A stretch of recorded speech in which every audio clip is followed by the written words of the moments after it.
Ces gestes paternels, Benito Cuadrado ne les a jamais oubliés. Allez, on va laver les dents. Tous les matins, avant de partir à l'école, on se fait beau, on se coiffe, on se lave, on se prépare. Ça nous rappelle un petit peu quand on faisait ça avec les nôtres, mais bon, après c'est différent. Avec son épouse Marion, ils sont famille d'accueil depuis moins d'1 an. Un changement de vie pour cette ancienne infirmière. Moi, j'avais un public de patients forcément en oncologie ou en oncologie, des choses comme ça. On est plutôt là dans le sens complètement inverse, puisqu'on est en pleine vie partout. Voilà, on s'ennuie pas. Puis nos enfants à nous, nos 3 garçons étaient partis, ils ont pris leur envol, donc on avait cette disponibilité aussi.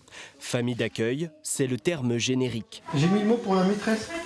D'accord. Le vrai nom de leur métier, c'est assistant familial.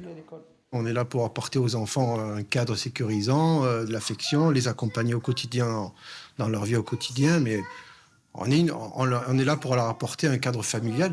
On ne se substitue pas, c'est pas vraiment le terme adapté. Sarah a emménagé ici en mars. Franchement, la famille d'accueil, elle est super bien. Mais après, je préfère être chez moi, mais en vrai, ici, ça fait du bien, c'est vrai.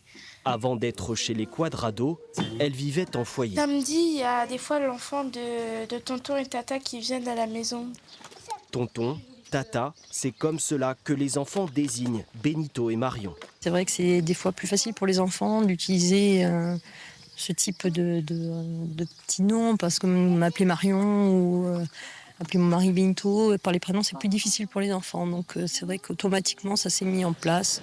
Allez, à ce soir, bonne journée. 5 enfants, tous de familles différentes, vivent sous leur toit. Coucou doudou, choupinou. Le plus jeune a seulement 14 mois. C'est vivant, il y en a de partout. Les uns s'occupent des autres, les autres s'occupent des uns. Ça partage, ça échange. Non, c'est assez... Puis ça permet de faire des choses différentes avec les deux. C'est une organisation, mais à 2, ça se passe très bien. Donc c'est vrai qu'on se relaie, c'est un petit peu du travail. C'est carrément du travail d'équipe. Pour devenir famille d'accueil, les Cuadrado Qu'est-ce qu'elle nous a préparé, Tata, aujourd'hui? ont dû obtenir un agrément délivré par le département. L'agrément, c'est une chose, mais une fois que vous avez l'agrément, vous êtes obligé de suivre une formation de 60 heures, puis après, vous avez un diplôme d'État à passer. On a des enfants quand même, il faut qu'on s'occupe de 24 heures sur 24, donc heureusement que c'est très bien encadré. Les placements ne se passent pas toujours bien. Le couple a déjà dû se séparer d'une enfant. Ils peuvent avoir des nuits agitées, ils peuvent avoir des journées agitées. Voilà. Après, des fois, il y a des situations où c'est beaucoup plus compliqué et où on ne peut pas garder l'enfant parce que l'équilibre familial c'est trop perturbé, quoi. Voilà. Donc c'est difficile, mais voilà. C'est aussi des choix qu'on doit faire pour préserver les enfants. En Haute-Vienne, plus d'1 millier d'enfants vivent en famille d'accueil. Toi aussi? En 10 ans, leur nombre a augmenté de 42%.